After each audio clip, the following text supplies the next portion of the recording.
Ya,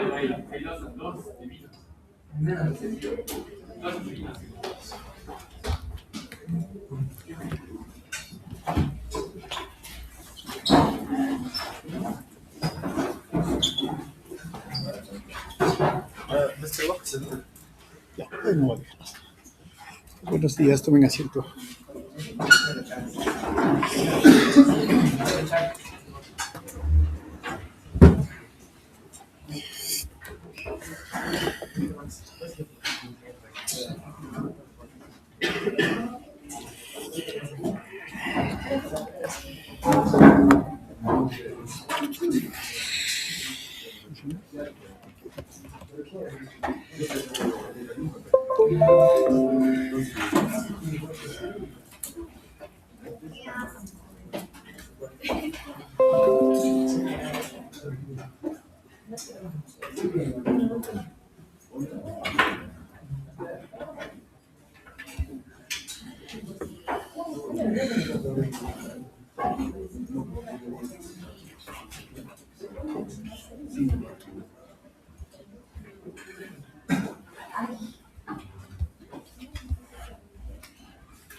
Ya, ¿toma asiento o no toma asiento? Depende.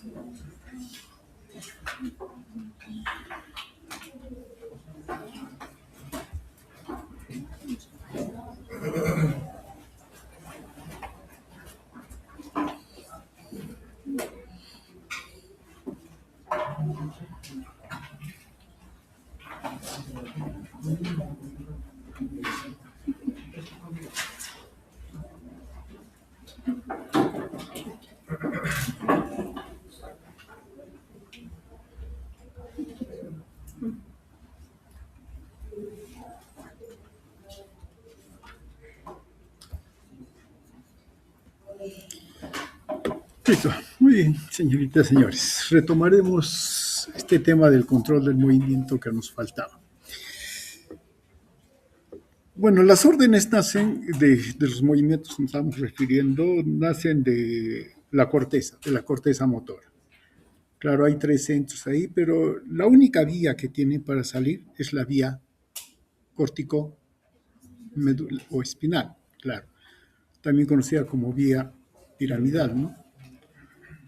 Muy bien, entonces, esta vía, la vía piramidal que mencionamos, está formado por una neurona en realidad, ¿no? Que está ubicada en la corteza motora y desciende hasta encontrarse a nivel del tronco encefálico o a nivel de la médula a la segunda neurona motora. Y la segunda neurona motora es la que va a salir del sistema nervioso central hasta encontrar al músculo, ¿no? Son las dos vías. Ahora entonces, este control voluntario, ¿no? Procede, como dijimos, de la corteza motora primaria y desciende.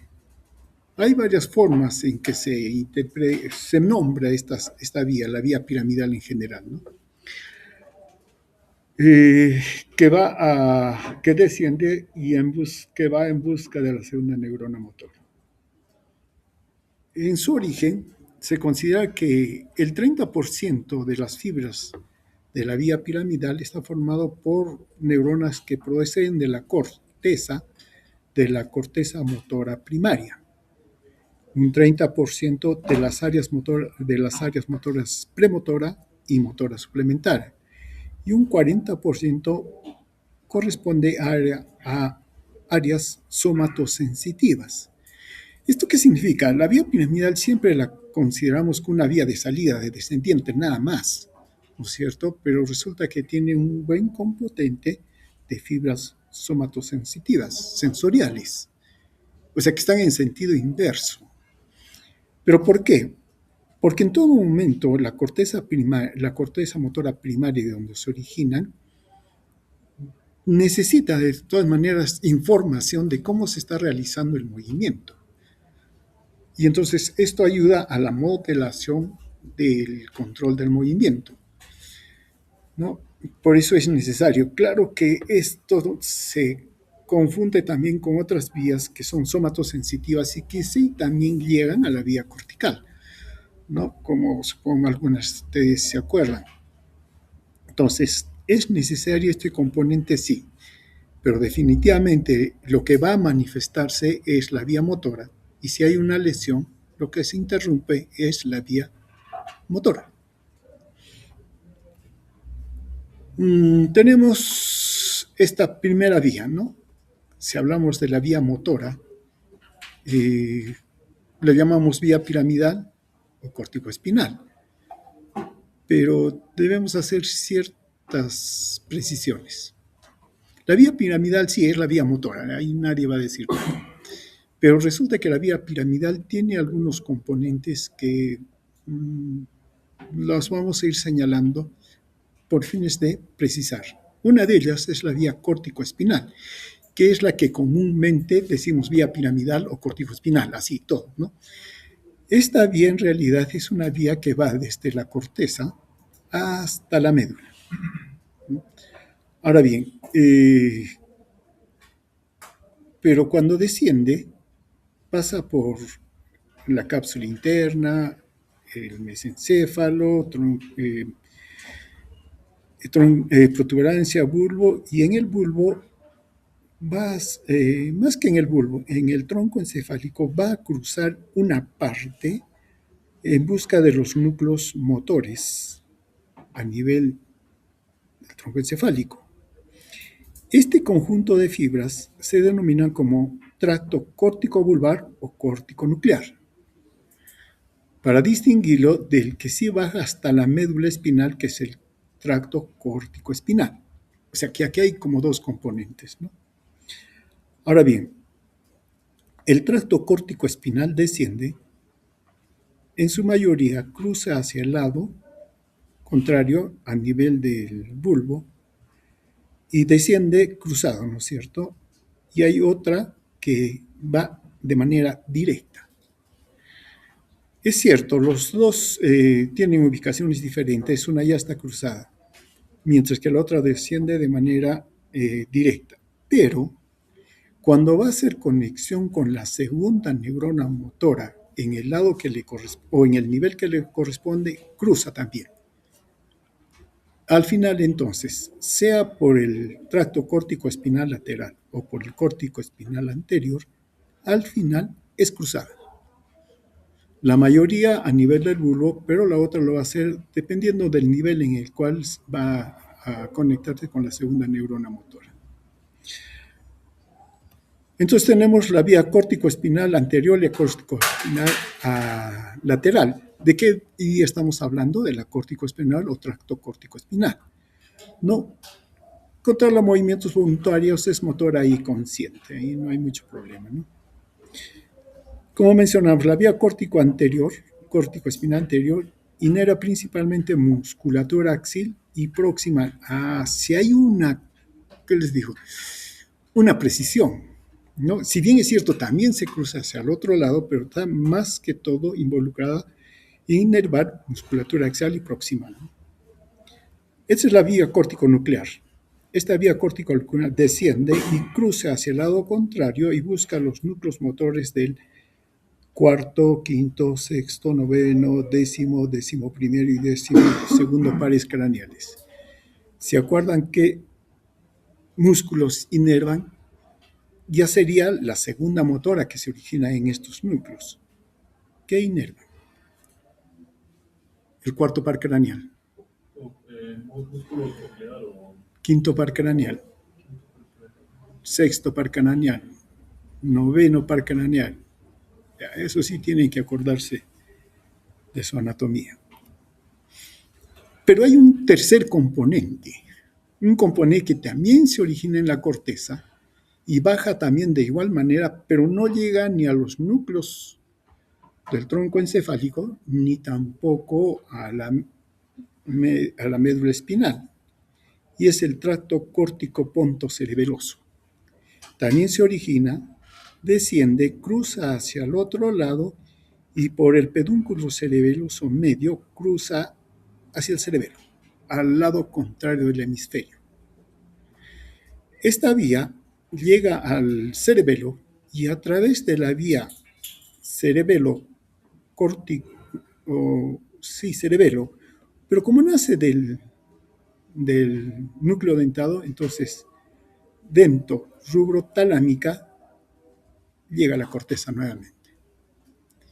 Y es que el cerebelo debe ser informado de los movimientos que el cerebro está decidiendo, qué es lo que va a hacer, porque él tiene que confrontar las órdenes o las decisiones que vienen de la corteza con el tracto, con la información que le trae el tracto espinocerebeloso dorsal. Hace integración y hecha la integración, envía las señales hacia la corteza a través del núcleo rojo, pero sobre todo por el tálamo, porque pasa hacia el tálamo, hacia la corteza.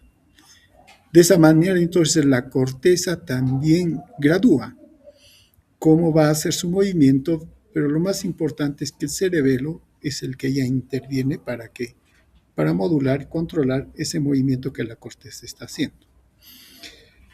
Entonces tenemos la vía córtico-pontocerebelosa hacia la corteza cerebelar, la vía córtico-pontocerebelosa, que se proyecta a la corteza cerebral a través de los núcleos pontinos hasta la corteza cerebelosa opuesta. Transmite control desde la corteza cerebral. Bien, lo que estamos hablando es la vía descendente motora, también conocida como vía lateral o córtico-espinal o piramidal, pero sabemos que tiene sus tres componentes, que controla el movimiento de manera voluntaria, ¿no? Y básicamente va dirigido al músculo esquelético. Pero existe otra vía, otro conjunto de vías que se le conoce como vía ventromedial o extrapiramidal, aunque este término extrapiramidal ya casi no se está utilizando debido a que en realidad no es una estructura como la vía piramidal, que está, digamos, organizada y definida como tal. Es en realidad varias vías que se encuentran y tienen sus funciones. Ellas no tienen la función de ejecutar el movimiento, pero sí de controlando postura, equilibrio, ¿no? Y que sobre todo se encuentra o se origina a nivel del tallo encefálico. Entonces, ¿qué tenemos? Esta vía, conocida como la ventromedial o extrapiramidal. Su objetivo es mantener la posición y dar lugar a los movimientos reflejos para el control del movimiento. Su origen, tronco encefálico, y su terminación son interneuronas espinales. Y estas interneuronas espinales van a modular la sinapsis entre la primera neurona motora y la segunda neurona motora. Entonces, no es una conexión simple la que tiene la primera y la segunda neurona motora, sino que está mediado por todas estas otras vías a través de interneuronas. Los principales que vamos a tomar en cuenta por el momento es la vía o el tracto vestíbulo-espinal, que se origina en el aparato vestibular, y su función es compensar los movimientos de la cabeza. El tracto tectoespinal, que se dirige, su función es dirigir la cabeza y los ojos para enfocar imágenes, por ejemplo, pero también para el equilibrio. Y el tracto reticuloespinal, para mantener la postura erguida. Entonces tenemos lo que llamamos la vía extrapiramidal, ¿no? Se origina en varios núcleos del tronco encefálico y mandan información descendente hacia las motoneuronas de la médula espinal. Se originan del núcleo rojo, fascículo rubroespinal. Del núcleo vestibular, fascículo vestíbulo-espinal. Del núcleo reticular, fascículo reticular, ¿no? Y también del tubérculo cuadrigémino superior. A este le llamamos fascículo tectoespinal, ¿no? Todos ellos antiguamente conocidos como las vías extrapiramidales. Sus funciones, rápidamente, ¿no? La corticoespinal, bueno, sabemos movimientos voluntarios. Eso no es la vía extrapinal. Retículo espinal facilita o inhibe la actividad motora voluntaria. Tecto espinal tiene que ver con el movimiento postural y reflejo a estímulos visuales y aún también auditivos. El rubro espinal facilita la flexión e inhibición de los extensores. El vestíbulo espinal facilita extensión e inhibición de los flexores para mantener el equilibrio. Olivoespinal, ¿existe?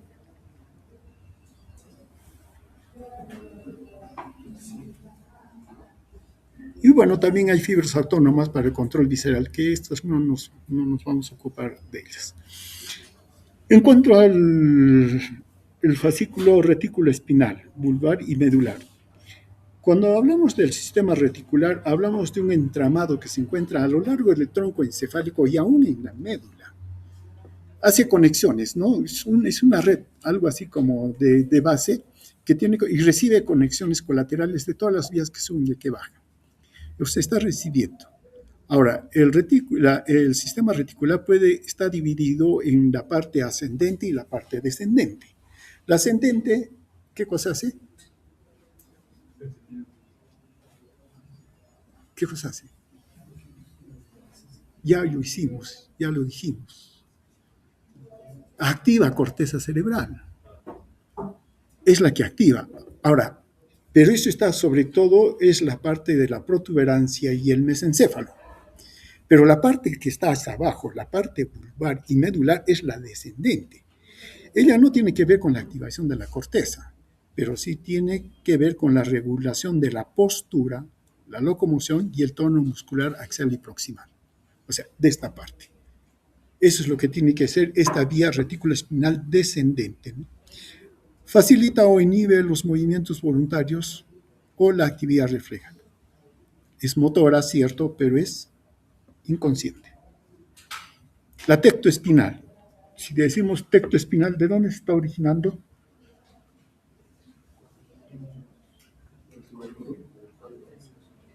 ¿De dónde se está originando? De los tubérculos cuadrigéminos, ahí arriba, de la parte posterior del mesencéfalo, ¿no?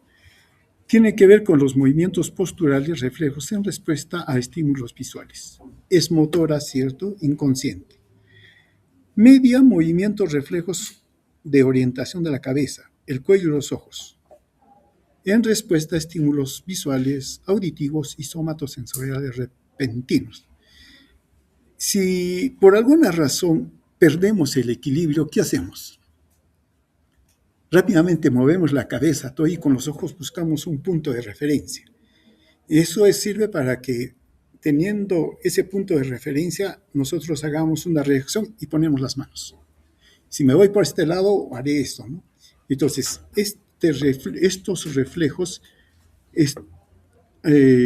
se dan, tienen como base el pecho o los tubérculos cuadrigéminos. Y lo mismo nos puede suceder cuando, por ejemplo, escuchamos un ruido intenso. Volteamos a dónde está, ¿no? Sobre todo aquellos ruidos intensos que no son peligrosos. Ejemplo, un derrumbe.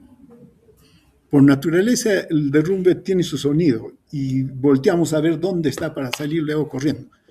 Ese es un reflejo, ¿no? Pero estamos respondiendo a la visión. Lo mismo en caso del ejemplo de la visión, ¿no? Entonces, sí, nuestros movimientos, y de hecho muchos de los movimientos los hacemos guiados por la vista.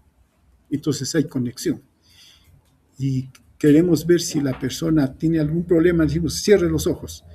Y entonces inclusive puede perder equilibrio, ¿no? O le trazamos una línea, va a caminar derecho, le decimos. Y con los ojos abiertos camina y va bien. Le decimos, ahora cierre los ojos. Y tiene un desvío. Entonces, hay problemas en cuanto a, digamos, a la vía central, pero que la vista está corrigiendo. Es el núcleo rojo. Entonces, de aquí sí hay fibras que bajan hacia la médula espinal. Entonces tenemos el fascículo rubroespinal. Tiene que ver con la activación de los músculos flexores e inhibición de los músculos extensores. Es motora y también inconsciente. Si bien es cierto, el núcleo rojo tiene que ver con el tono muscular y la motricidad fina, no es que la ejecute ni la haga, sino que actúa principalmente controlando músculos flexores, por ejemplo, inhibiendo a los extensores, especialmente la extremidad superior.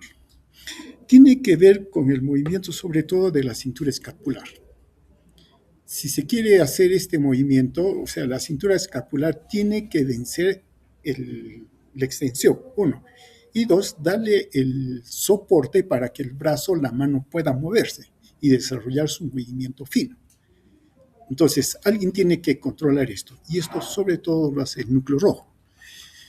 Ya por lo menos estamos viendo que el núcleo rojo está involucrado en dos cosas. ¿En cuáles son? Ya, mientras van recordando. Desde los vestíbulos, núcleos vestibulares, ¿no? Inhibe la actividad de músculos flexores, ¿cierto? Pero estimula la actividad de los músculos extensores. Ya lo habíamos comentado a propósito de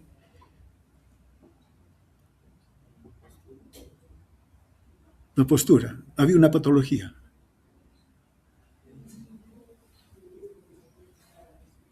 La rigidez de celebración, ¿no? En la rigidez de celebración, los núcleos vestibulares quedaban libres de la influencia superior y entonces ejercían. ¿Y qué teníamos? La rigidez de celebración. Entonces, el vestíbulo controla la postura, equilibrio y el tono muscular. También responde a los movimientos de la cabeza detectados por el oído interno. Claro, el vestíbulo, los núcleos vestibulares, ¿de dónde reciben información? El vestíbulo, el oído, para el equilibrio, el oído medio. ¿De dónde reciben información los núcleos vestibulares? El vestíbulo del Oído interno, listo, pero no, necesitamos el apellido.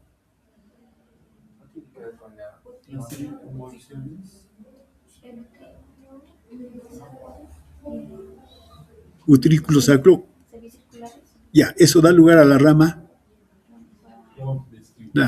vestibular del nervio auditivo.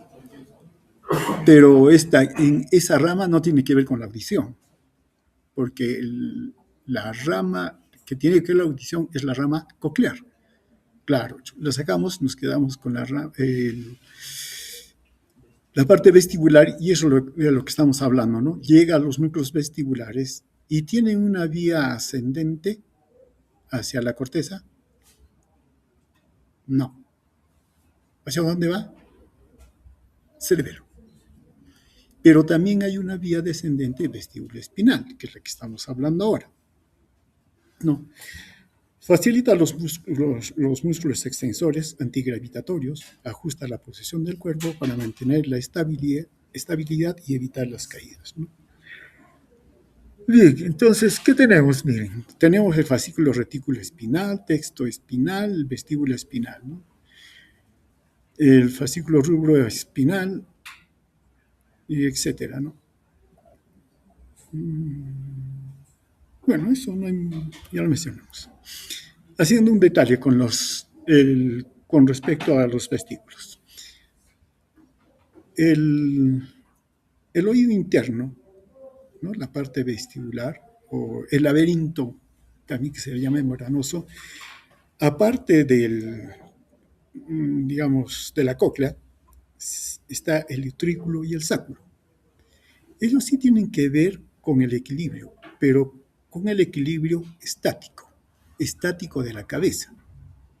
Bueno, son dos sacos ubicados en la parte posterior superior del vestíbulo, ¿no? Y sí tienen un ensanchamiento, ¿dónde está eso?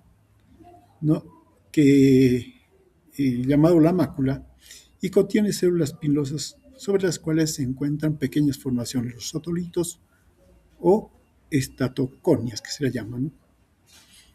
Para el caso del utrículo, la relación es de atrás a adelante, puesto que se encuentran ubicadas. Ya, no importa, ya. Lo que nos interesa es que el utrículo y el sacro tienen que ver con la posición de la cabeza, pero en posición en dos sentidos, vertical y horizontal, ¿no? Pero estáticas. Entonces eso le indica al sistema nervioso en qué posición está la cabeza, si está vertical o está de manera horizontal, ¿no? Ahora, los conductos semicirculares sí son tres, ¿no?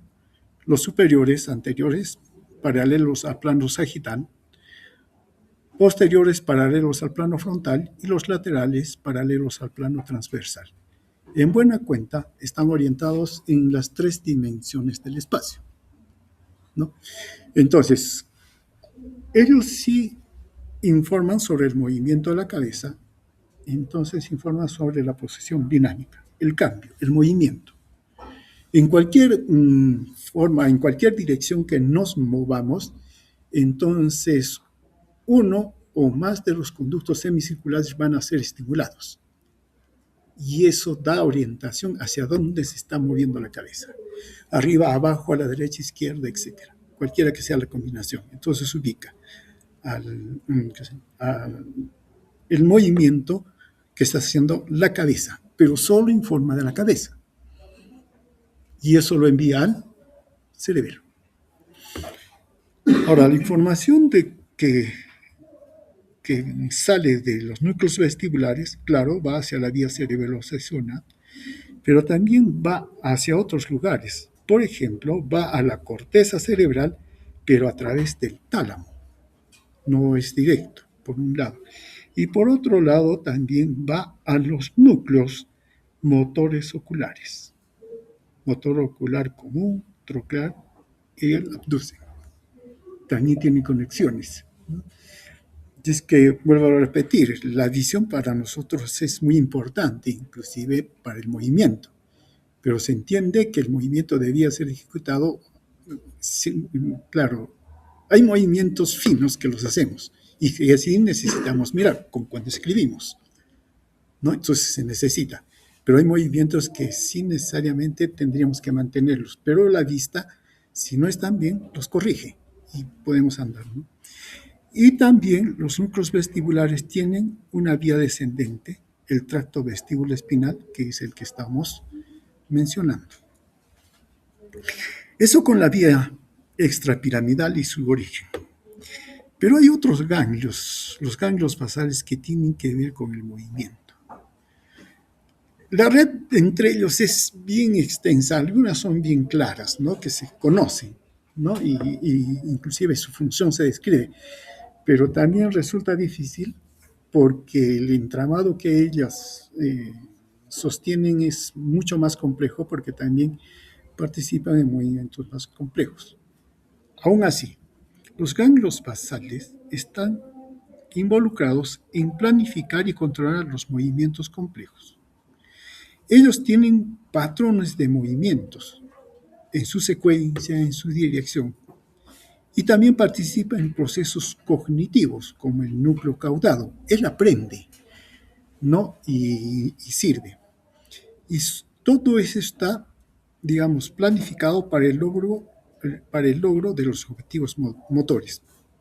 Para algo nos movemos, entonces tiene un sentido. Existe ciertamente mucho solapamiento e interacciones entre las vías piramidales y extrapiramidales con los ganglios basales. Por ejemplo, para este acto, por ejemplo, de tocar guitarra. Sí, la vía piramidal, los deditos y todo lo demás, pero asumimos una postura que es extrapiramidal. Ahora, la relación de los dedos para mover cuando uno toca guitarra, el que más aprende es el núcleo caudado para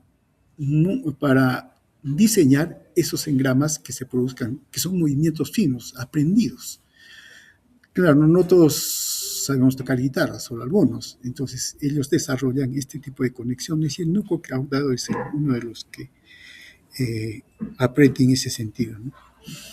Simplemente para recordar, ¿no? Los ganglios basales son estructuras de nivel superior. Está el cuerpo estriado, la sustancia negra. Dentro del cuerpo estriado está el núcleo caudal lentiforme y el cerebelo. Todos ellos reciben información de corteza y tálamo, analizan la información y mandan de nuevo a la corteza por el tálamo. Vale decir, ellos pueden tener conexiones, recibir información, integración, pero la señal de todos ellos solo llega a través del tálamo. No hay otra conexión entre la corteza y estos centros, los ganglios basales. El intermediario es el tálamo. Y recordamos que el tálamo también está recibiendo información de dos sitios. ¿Y el área bulbocelular?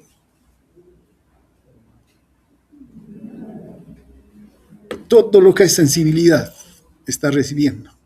Y también ahora está recibiendo información de cerebelo.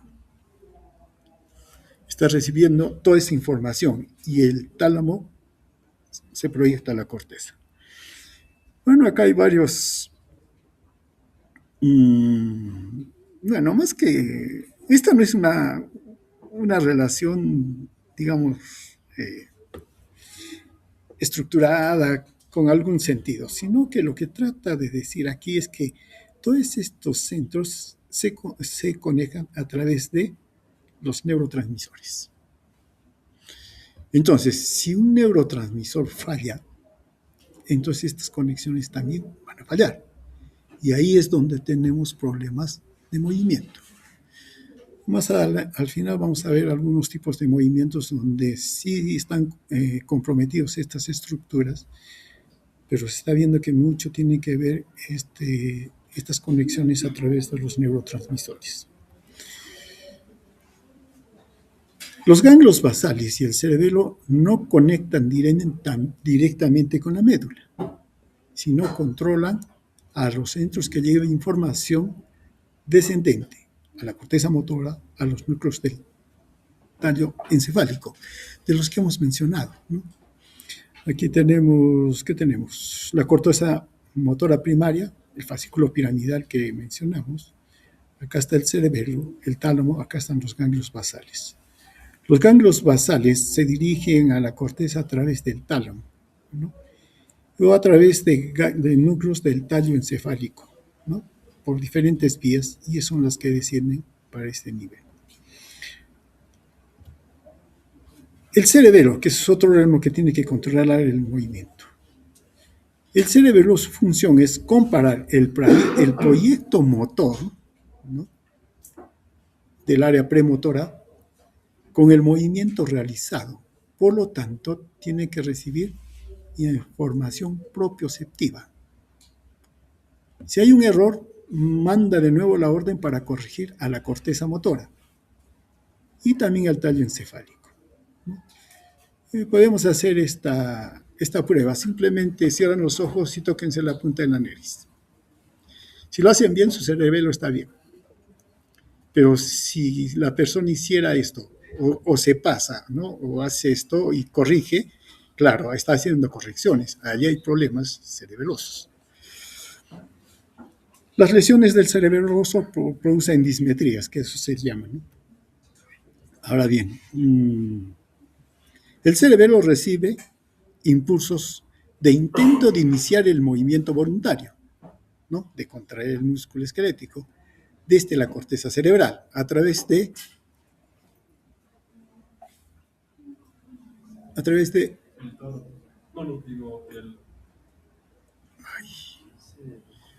la vía córtico-pontocerebelosa. Recibe información de la posición del cuerpo a través de los propioceptores y señales visuales. A través de la información, recibe información de la posición del cuerpo a través de los propioceptores por la vía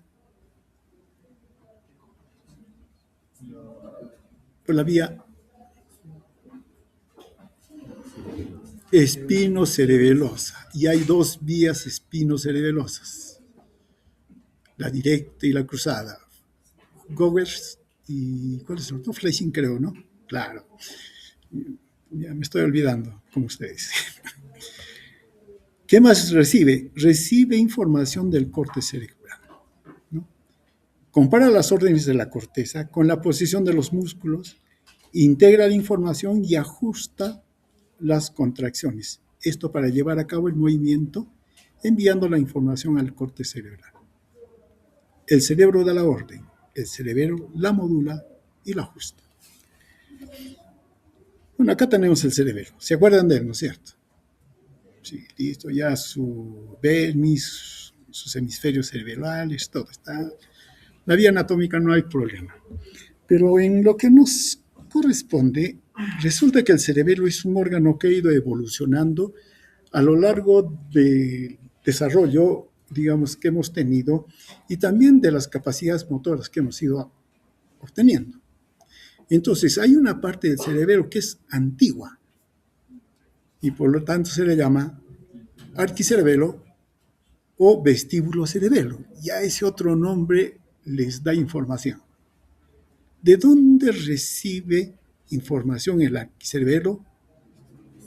De los ganglios vestibulares, ¿no? De los núcleos vestibulares. Ahora, ustedes saben que toda orden que da el cerebelo sale por sus núcleos. No sale directamente de la corteza, sino a través de sus núcleos. Y en este caso, el núcleo que está involucrado con el arquicerebelo es el núcleo fastigial. Y se dirige a la vía fastigio reticular y fastigio vestibular, o sea, es de salida. Y sí se proyecta a los núcleos vestibulares y reticulares. ¿Cuál es su función de esta vía? Control del equilibrio y movimiento postural. Y tiene que ver también entonces con el tono muscular extensor.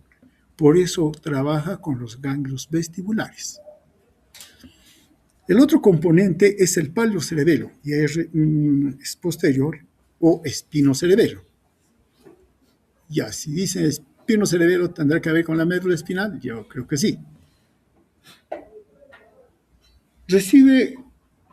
Esta parte del cerebro recibe sensibilidad propioceptiva, pero también del tacto y la presión.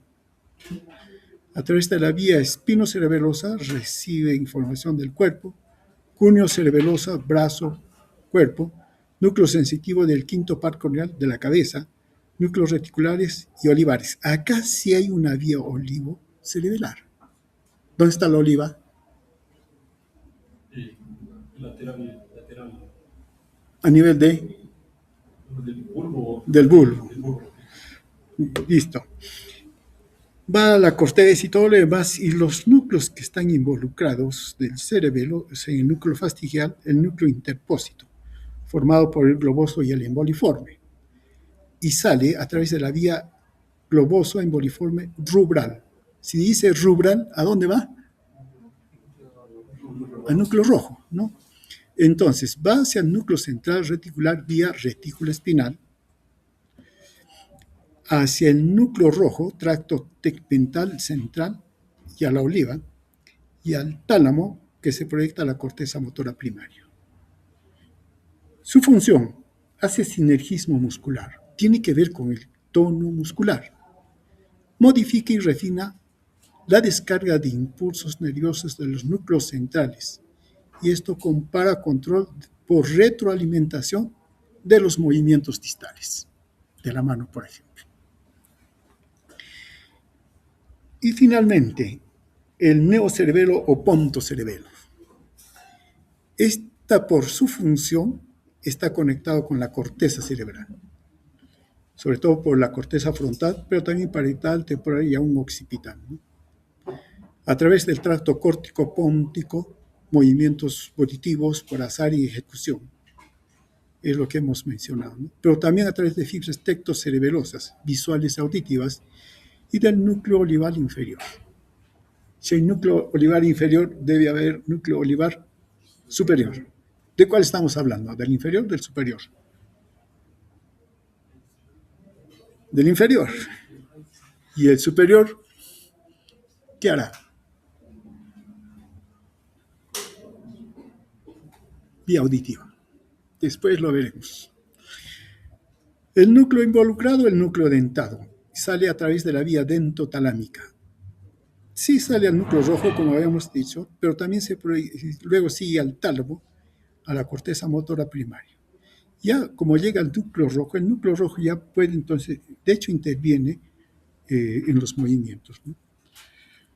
Entonces, miren, el neocerebelo es el último en aparecer porque da lugar o tiene influencia sobre la corteza motora para que los movimientos tengan una secuencia suave, ordenada en las contracciones musculares. Por lo tanto, planifica, secuencia y cronometra los movimientos complejos, estos movimientos finos de la mano. Eso es lo controla el cerebelo. Mientras que el paleocerebelo tiene que ver con el tono muscular, refine cada impulsos nerviosos de los núcleos centrales, por retroalimentación de movimientos distales también, es cierto, hace estos para que hagamos movimientos, pero los deditos, neocerebelo. Y más bien, el arquicerebelo es el que nos mantiene parados. Tienen entonces su división, por eso es, digamos, la división del cerebelo, y se han ido desarrollando, como mencionamos, con respecto a las habilidades que hemos mencionado. Ahora bien, ¿puede haber alteraciones de los movimientos? Sí, y eso le llamamos disinesias. Son trastornos de los movimientos por lesión o enfermedad, por ejemplo, de los ganglios basales. Puede haber dos tipos, ¿no? Los hipocinéticos, o sea, disminución del movimiento en general, o los hipercinéticos. Los hipocinéticos, la cinesia, por ejemplo, es pérdida del movimiento espontáneo, dificultad para iniciar. ¿Qué sucedió acá? Ha habido una interrupción de las fibras nigroestriadas del circuito córtico-estriado tálamo. La bradicinesia, que más bien es una lentitud anormal del movimiento, está involucrado también estas vías, ¿no? Córtico-estriado tálamo. Las hipercinéticas sí son bastantes, ¿no? Pero hay algunas que sí corresponden a una alteración de los centros que hemos mencionado, sobre todo de los ganglios basales, y otras no. Las fasciculaciones, por ejemplo, son contracciones de pequeñas unidades motoras. Les llamamos fasciculaciones musculares. Ejemplo. ¿Alguna vez por el frío no les ha parpadeado? No parpadeado, pero sí se ha contraído el párpado, ha hecho esto. Claro, el circular de los párpados, como no todo el músculo ha hecho contracción, si no se hubiera cerrado el ojo, ¿no? Pero sí ciertos fascículos, entonces el párpado como que está ahí. O a veces algunos músculos, por el frío, empiezan a contraerse y uno los ve, ¿no? Está ahí contrayéndose, pero no logra hacer movimiento. Esos son fasciculaciones, ¿no? No necesariamente responden a alteraciones del sistema nervioso, inclusive puede ser hasta con ciertas intoxicaciones. Algunas personas tienen fasciculaciones cuando toman, beben. De repente a alguien por ahí le ha pasado, ¿no? Está tomando, ahí está alegre todo y su músculo está ahí. Bueno, no tienen intoxicaciones por algunos fármacos, también pueden dar este tipo de cosas, ¿no? La rigidez, endurecimiento, entumecimiento o inflexibilidad, ¿no? Esto por una contracción sostenida. Claro, hemos hablado de la rigidez de descerebración, claro, esa es una, ¿no? Pero eso se debería a una lesión. Pero también la rigidez, ¿por qué puede dar? Por el frío. Claro, estamos duros, porque el músculo se está contrayendo, no tiene que ver nada el sistema nervioso, es una defensa, ¿no? Entonces, es un entumecimiento que podemos tener, ¿no? Los temblores son movimientos regulares de pequeña amplitud por contracciones alternantes del músculo antagonista. Se contrae uno todo, entonces lo que tenemos es esto, ¿no? Hacemos esto, ¿no? Si ese temblor se produce en reposo, es lesión de cuerpo estriado. Pero si el reposo es intencional, así está bien, pero cuando la persona quiere hacer el movimiento, empieza el temblor, el problema es cerebeloso. Las mioclonías son contracciones súbitas, potentes, aisladas o repetitivas. O también inclusive puede ser rítmicas. Lesión de la parte ventral del tálamo. Movimientos distónicos son contracciones sostenidas que producen posturas o giros anormales del cuello, tronco o extremidades. El baile del rap. ¿Han visto cómo bailan? El rap. No bailan rap. Hacen esto. Hacen movimientos de ese tipo. Ya, no es que tengan movimientos distónicos, lo están haciendo porque es su baile. Pero si una persona ve eso, lesión de cuerpo estriado. La corea son movimientos involuntarios, rápidos, entrecortados e irregulares de extremidades y músculos faciales. Por ejemplo, hacen esto, ¿no? Hacen esto. Lesión de putamen. Atetosis, movimientos de retorcimiento, lentos, continuos. El otro era rápido. Tipo contorsión de musculatura proximal y distal, especialmente de manos y pies. Lesiones de globos pálidos. El hemibalismo o el balismo también son movimientos violentos, inquietos, oscilantes, intensos, irregulares debido a contracciones de musculatura escapular y pélvica. O sea, el problema está aquí, ¿no? En la cintura escapular y pélvica. Hay lesión destructiva del núcleo subtalámico. De ese no hemos hablado, ¿no? Sí. Ya, ¿dónde está el núcleo subtalámico? Debajo del tálamo, ya, listo. Tics o espasmos de hábito. Estos más bien son movimientos estereotipados sin propósito. Es más de origen psicológico, ¿no? Como una especie de, qué sé yo, de seguridad a veces o de aislamiento, ¿no? Pero se le queda, ¿no? Y muchas veces hacemos este movimiento, ¿no? Pero lo hacemos de manera repetida o por jugar. Pero estas personas no, ya se quedan con ese movimiento. Pero es psicológico, no es que haya lesión no haya lesión neuronal. La caticia, como mencionamos, incapacidad generalizada para mantenerse quieto, con movimientos constantes de extremidades, ¿no?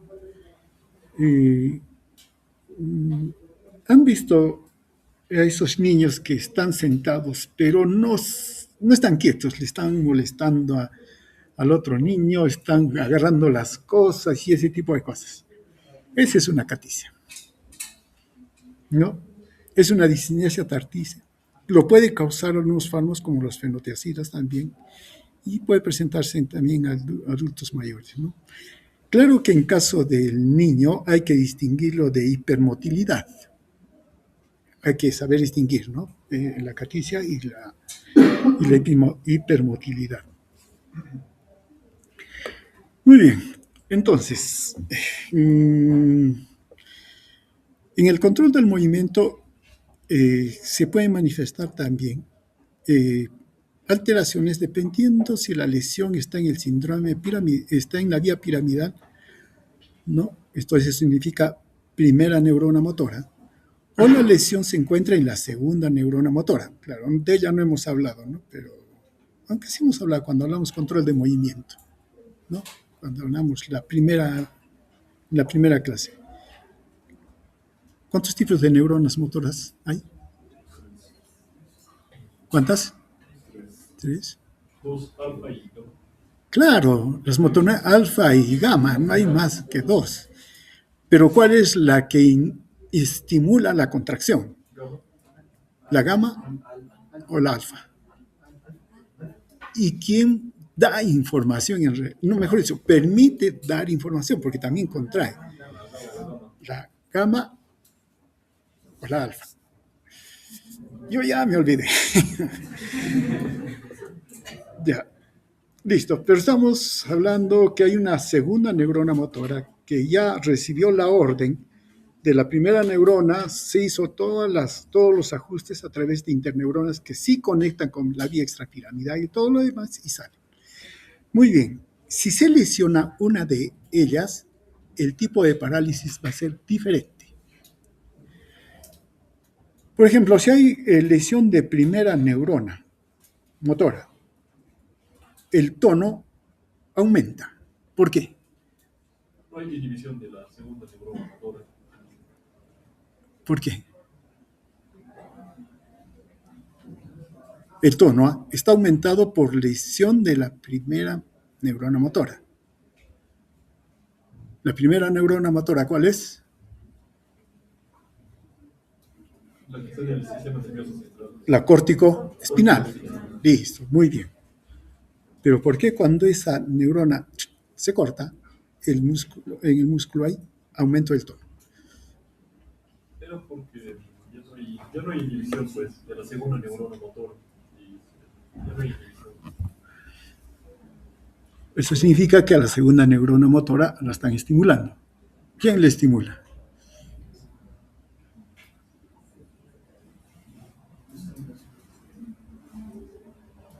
Arco reflejo.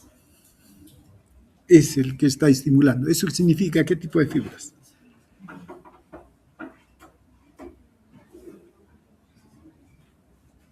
Sí, ya tenemos que jugar con eso. Los reflejos osteotendinosos, músculo tendinosos, ¿no?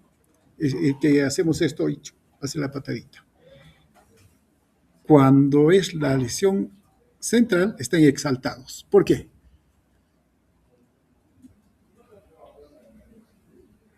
Porque ya no hay control superior. Claro, se estira el tendón y reacciona porque el arco reflejo a ese nivel está funcionando. Claro que desconectado de la parte superior. Reflejos superficiales abolidos. ¿Por qué? Eso se refiere si uno, por ejemplo, hace un estímulo táctil, ¿no? En cualquier parte. Están abolidos. Porque, por ejemplo, si uno hace en el abdomen, se contrae de ese lado y como que el ombligo se va para ese lado, ¿no?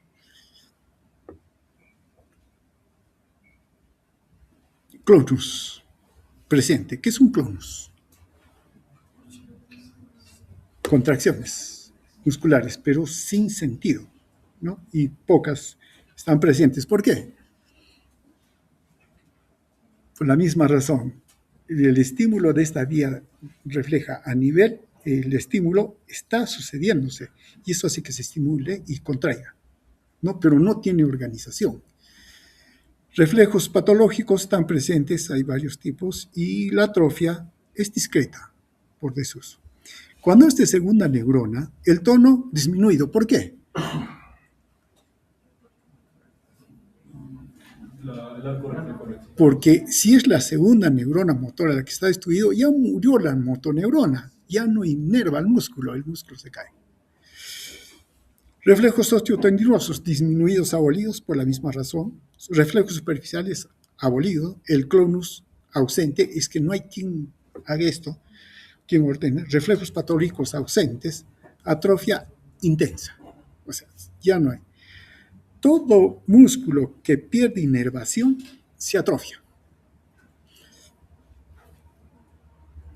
Listo, ya haciendo un resumen del todo. Acá tenemos el movimiento, ¿no? Acá tenemos la idea de movimiento, áreas corticales, ¿no? Ganglios basales, planeamiento, sale la orden, el cerebelo recibe información, va a las áreas corticales asociación, incluyendo también a los ganglios, y sale la orden, ¿no? Hacia a la segunda neurona para que se dé el movimiento. Se está dando el movimiento. El cerebelo recibe información. Claro, porque está recibiendo la información propioceptiva, pero también está recibiendo información de la corteza y le devuelve la señal, ¿no? Entonces, los movimientos al ejecutarse, entonces están siendo controlados, ¿no? Se están verificando los movimientos y tienen toda una planificación, todo que le dan los ganglios basales, todo ello, ¿no? Y de esa manera entonces se realiza el control del movimiento. Claro que acá está el músculo, ¿no es cierto?, con toda su complejidad que también le hemos mostrado. Y listo, muchas gracias.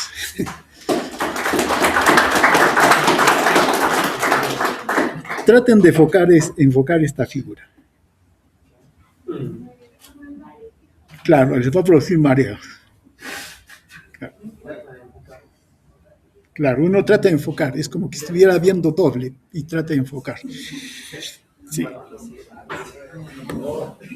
esto tiene su explicación, pero esto lo vamos a hacer más adelante todavía. ¿Listo? Muy bien.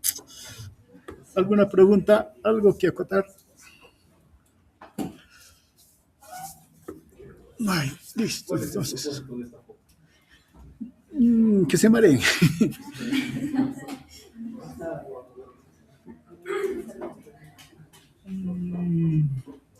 Esto lo vamos a ver con visión, cuando hagamos visión. ¿Qué estoy viendo? Listo, muy bien. Entonces, si no hay preguntas, nada, nos vamos.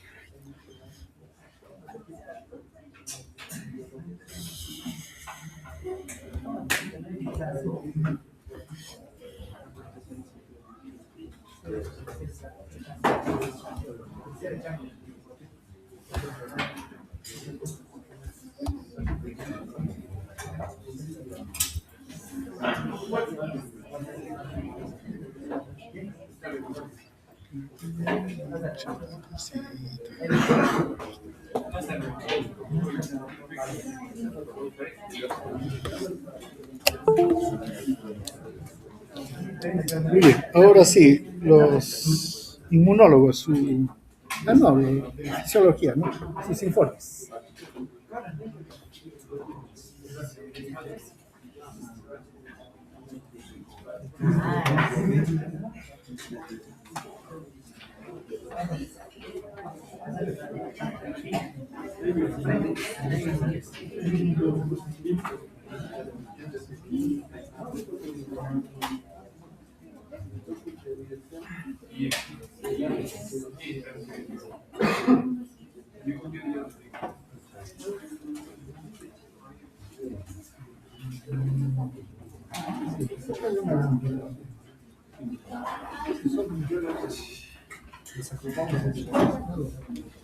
Yo les he dicho, solo acepto con GAN, nada más, con GAN.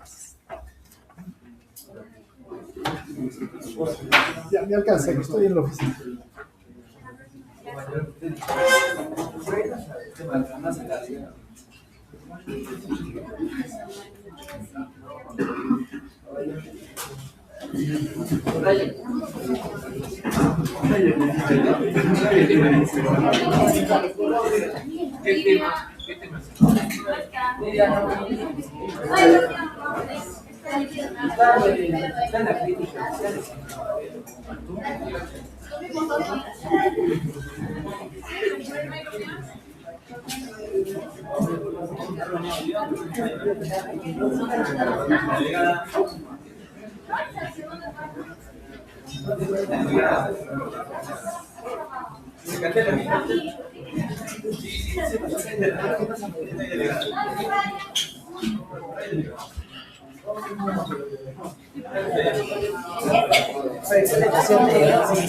Sí, sí.